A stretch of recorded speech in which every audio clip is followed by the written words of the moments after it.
അപ്പോൾ നമുക്കിന്ന് മസനഗുഡി വഴി ഊട്ടിയിലേക്ക് പോകാം. പോവാം. അപ്പോൾ അതിനിടയ്ക്ക് ഞങ്ങളൊരു ചായയൊക്കെ കുടിച്ചു.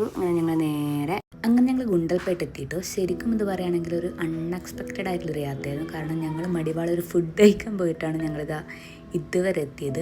കാടിൻ്റെ ഉള്ളിലേക്ക് കയറിയിട്ടോ. അവിടുത്തെ മരങ്ങളൊക്കെ കാണുന്നത് പ്രത്യേകതര ഭംഗി തന്നെ ഉണ്ടായിരുന്നു. പിന്നെ ഞങ്ങൾ ഒരുപാട് ആനേനെയും മയിലിനെയും മാനിനെയും കാട്ടീനൊക്കെ കണ്ടിട്ടോ. പിന്നെ ഞങ്ങൾ സിംഹവാലം കുറങ്ങനെ കണ്ടിട്ടോ. അതിൻ്റെ കളി കാണാൻ എന്ത് രസമായിരുന്നോ, നല്ല രസമുണ്ടായിരുന്നു. നമുക്കിങ്ങനെ പോസ് ചെയ്ത് നിൽക്കുകയൊക്കെ ചെയ്തു തന്നത്, ഇങ്ങനെ ഫോട്ടോ ഒക്കെ എടുക്കുന്ന സമയത്ത്. ഞങ്ങളുടെ പ്ലാൻ എന്ന് വെച്ചാൽ നേരെ ഊട്ടിയിലേക്ക് പോകാന്നുള്ളത് കേട്ടോ.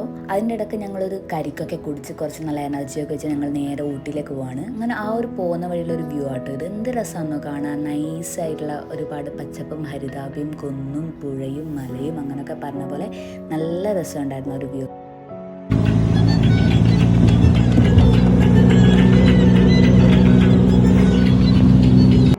ഊട്ടി പോയിട്ട് റിട്ടേൺ അടിക്കുന്ന കേട്ടോ ഇത്. ഞങ്ങൾ ഊട്ടി പോയിട്ട് ക്യാരറ്റ് കഴിച്ചു, പിന്നെ മസാല ദോശയൊക്കെ കഴിച്ചിട്ട് നേരെ റിട്ടേൺ അടിച്ചു വന്നു. ഞങ്ങൾക്കതൊന്നും വീഡിയോ എടുക്കാനൊന്നും പറ്റില്ല, കാരണം ഞങ്ങളുടെ ഫോണിലൊന്നും ചാർജ് ഉണ്ടായിരുന്നില്ല. പിന്നെ നല്ല മഴയൊക്കെ ഉണ്ട്. നൈസ് യാത്രയായിരുന്നു കേട്ടോ ഇത്.